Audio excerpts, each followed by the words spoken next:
नमस्कार दोस्तों, मैं हूं नेचुरोपैथ एक्यूप्रेशर थेरेपिस्ट। दोस्तों, आशा करती हूं आप सब स्वस्थ होंगे। भगवान से प्रार्थना करती हूं आप सब स्वस्थ रहें, खुश रहें और हमेशा सेहतमंद रहें। दोस्तों, आज का जो टॉपिक है वो है बॉडी पेन का। बॉडी पेन हमें क्यों होता है, उसके कई बहुत सारे कारण हैं। जो मुख्य कारण हैं उसके बारे में हम बात करेंगे, जैसे कि स्ट्रेस शरीर में दर्द का एक प्रमुख कारण है, जीवन शैली को प्रभावित करता है। जो स्ट्रेस है उसकी वजह से हमें हाई ब्लड प्रेशर, हृदय गति का बढ़ना, सिर दर्द, कंधों में दर्द, मांसपेशियों में दर्द हो सकता है। इसलिए हमें जो है इससे बचना चाहिए। डिहाइड्रेशन से भी हो सकता है। डिहाइड्रेशन यानी कि पानी की कमी। शरीर में जब पानी की कमी होती है तो ये एक कारण हो सकता है बॉडी पेन का। इसकी वजह से श्वास पाचन जो क्रिया है वो ठीक से नहीं हो पाती, जिसके कारण कि शारीरिक हमें दर्द होता है, बॉडी पेन होता है। इसके कारण पेशाब जो है वो पीले रंग का होता है। चक्कर आना, थकावट, बार बार प्यास लगना, ये डिहाइड्रेशन के लक्षण हैं। डायरिया की स्थिति में भी शरीर में दर्द पैदा हो सकता है, क्योंकि डायरिया से भी शरीर में पानी की कमी हमें हो जाती है। नींद भी इसका कारण हो सकता है बॉडी पेन का। अगर हम पर्याप्त नींद नहीं लेते हैं तो ये पूरे हमारे स्वास्थ्य को प्रभावित करता है। नींद की कमी हमारे शरीर के जो कोशिकाएं हैं, ऊतक हैं, वो ठीक से काम नहीं कर पाते। इससे शरीर में दर्द होता है। साथ ही मस्तिष्क को तरोताजा रखने के लिए भी नींद का लेना, पूरी नींद का लेना बहुत जरूरी है। नींद की कमी से भी शरीर में दर्द का एहसास हो सकता है, क्योंकि नींद की कमी से हमें थकावट महसूस होती है। एनीमिया भी इसका एक कारण हो सकता है। एनीमिया से शरीर में खून की कमी होती है। एनीमिया रोगी अपने शरीर के सभी अंगों में थकान महसूस करते हैं। एनीमिया जब होता है तो शरीर में लाल रक्त कोशिकाएं जो होती हैं वो पर्याप्त रूप से काम नहीं कर पाती। इससे शरीर के ऊतकों को पर्याप्त ऑक्सीजन नहीं मिल पाता। एनीमिया के साथ ही शरीर के कई हिस्सों में थकान और दर्द महसूस हो सकता है। विटामिन डी की कमी भी इसका कारण हो सकता है। विटामिन डी कैल्शियम और मांसपेशियों के लिए अच्छा होता है। किडनी और मांसपेशियों जैसे हमारे महत्वपूर्ण अंग ठीक से काम नहीं कर पाते, क्योंकि ये कैल्शियम पर निर्भर होते हैं। इसलिए जब शरीर में कैल्शियम और विटामिन डी की कमी होती है तो शरीर में दर्द महसूस होने लगता है। फ्लू इसका कारण हो सकता है, या जो है फ्लू इसका कारण हो सकता है। फ्लू हमारे शरीर में बुखार का कारण बनता है। इससे हमारे जो है कमर में दर्द, पैरों में दर्द, बाजुओं में दर्द, मांसपेशियों में दर्द होने का एहसास हो सकता है। गठिया भी इसका कारण हो सकता है। गठिया तब होता है जब जोड़ों में सूजन आ जाती है। आर्थराइटिस जो है ये सभी हमारे जोड़ों में पैदा हो सकता है। आपके जो मूवमेंट होते हैं वो सीमित कर देता है। जो गठिया होता है, आर्थराइटिस होता है, वो हमारे जो जोड़ों का जो मूवमेंट है उसको एक सीमित कर देता है। जोड़ों में जकड़न पैदा हो जाती है। सूजन भी जो है गठिया के कारण हो जाती है। अब इसके उपाय क्या हैं? इसका उपाय जो है वो सबसे पहला उपाय तो इसका एक्यूप्रेशर में है, जो ट्रीटमेंट मैं आपको बताऊंगी। दूसरा ये है कि आप पानी को जो है, पानी की कमी अपने शरीर में ना होने दें। थकान से बचने के लिए पूरा आराम करें। 7 से 8 घंटे की पूरी जो है नींद लें। और तनाव अगर होता है आपको तो तनाव से दूर करने के लिए, तनाव से अपने आप को दूर करने के लिए मेडिटेशन, एक्सरसाइज या एक्यूप्रेशर के जो पॉइंट्स हैं, जो मैंने वीडियो में पहले बनाई है, उस वीडियो में मैंने जो है तनाव के, स्ट्रेस के कुछ पॉइंट बताए हैं, उन्हें आप करिए ताकि आप इस स्ट्रेस से दूर रहें। थकान से बचिए। थकान जो है नींद के कारण होती है। नींद से बचिए, मतलब पूरा नींद लीजिए। एनीमिया से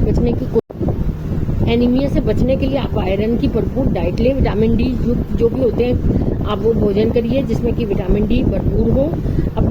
अगर आपको फिर भी शरीर में दर्द महसूस होता है तो उसे नज़रअंदाज ना करें। पूरा का पूरा आप ट्रीटमेंट लें। एक्यूप्रेशर से पूरा ट्रीटमेंट लें। जितना आपको ट्रीटमेंट बताया जाएगा, 1 महीना, 15 दिन, 20 दिन, जब तक आपको इससे पूरा आराम नहीं आ जाता, पूरा आप एक्यूप्रेशर का ट्रीटमेंट इसके साथ साथ में करें। दोस्तों, अब जानते हैं हम हमारे पास एक्यूप्रेशर में ऐसा कौन सा पॉइंट है, सिर्फ एक ही पॉइंट ऐसा है जिससे कि हम सारी बॉडी को रिलीफ दे सकते हैं, तकलीफ से छुटकारा पा सकते हैं।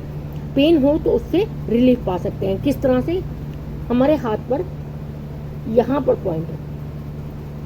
हमें कैसे पता चलेगा कि यहाँ पर पॉइंट है? जब आप, ये इंडेक्स फिंगर है और ये थंब है, जहाँ पर दोनों मिलते हैं, यहाँ पर जब आप इसको दबाएंगे ना तो यहाँ पर एक खड्डा सा बनेगा इस तरह से।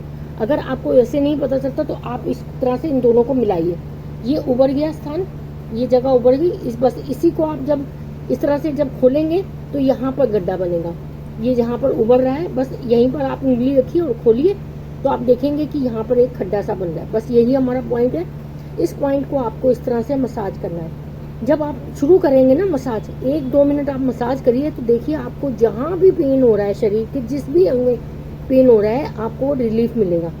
इस तरह से। अगर आप ऐसे मसाज नहीं कर सकते हैं तो आप ऑयल लगा सकते हैं, पाउडर लगा सकते हैं, आप इस तरह से मसाज कर सकते हैं। अगर आपको कुछ और नहीं भी करना चाहते तो आप उसको मसाज कर सकते हैं। अगर आपके पास पेंसिल है तो आप इस तरह से प्रेशर दे सकते हैं, इस तरह से प्रेशर भी दे सकते हैं। जिम्मी है तो जिम्मी से आप प्रेशर दे सकते हैं, इस तरह से जिस भी चीज़ से चाहें आप प्रेशर दे सकते हैं। इससे प्रेशर देना चाहें, मसाज करना चाहें, थंब से मसाज कर सकते हैं। अगर खाली आप प्रेशर देना चाहें तो इस तरह से प्रेशर दे सकते हैं। इसी तरह से प्रेशर देंगे, हटाएंगे, प्रेशर देंगे, हटाएंगे। इसको दिन में 3 बार कम से कम आपको प्रेशर देना है, सुबह, दोपहर, शाम। और इस चीज़ का ध्यान रखना है, खाली पेट आपने प्रेशर नहीं देना है, या भरा हुआ पेट हो तब भी आपने प्रेशर नहीं देना है। यानी कि जब आप सुबह आपने कुछ नहीं खाया हुआ तो उसके बाद थोड़ा सा कुछ खा के आप तब प्रेशर दीजिए। अगर आपने बिल्कुल भरपेट के खाना खा लिया है तब भी आप प्रेशर ना दीजिए। इस चीज़ का ध्यान रखें, 2-3 घंटे का आप गैप दे दें जब आपने खाना खाया हुआ है। और अगर आपने नाश्ता किया हुआ है तब आप आराम से इसको कर सकते हैं, यानी कि भारी खाना नहीं खाया हुआ। इस चीज़ का आप ध्यान रखें। और अगर कोई लेडीज़ प्रेग्नेंट है तो वो भी इस पर प्रेशर ना दे। कोई भी कहीं भी पेन हो रहा हो तो प्लीज़ यहाँ पर प्रेशर ना दें, इस चीज़ का आप ध्यान रखें। या फिर किसी लेडीज़ को पीरियड्स आ रहे हैं तो भी ध्यान रखें, इस जगह पर तब आप प्रेशर ना दें, ठीक है। अब हमें करना क्या है, जब हमें इस जगह पर हमने प्रेशर दे दिया तो हमें फिर इस पॉइंट को सिडेट करना है। सिडेट करने के लिए हमें इस तरह से मैग्नेट लगाना है एक टेप के ऊपर, और हमें यहाँ सिडेट कर देना है इस तरह से। जब आप इसको लगाएंगे तो आपको इस तरह से नजर आएगा। ये दोनों हाथों पे आपने लगाना है। 6 घंटे तक आपने इसको लगाना है। जब भी आप लगाएं इसको 6 घंटे तक कम से कम आप लगाएं। दिन में लगाएं, कोशिश करें आप दिन में लगाएं, रात में ना लगाएं। दिन में लगाएं, कम से कम 1 महीने तक इसका ट्रीटमेंट करें, तभी आपको अच्छे से रिलीफ आएगा। पहले दिन जब आप करेंगे आपको रिलीफ तभी आ जाएगा, लेकिन इसको आप हमेशा के लिए अगर आप पेन से छुटकारा पाना चाहते हैं तो आप कम से कम इसको 15 दिन, 20 दिन, 1 महीने तक ट्रीटमेंट जरूर करें।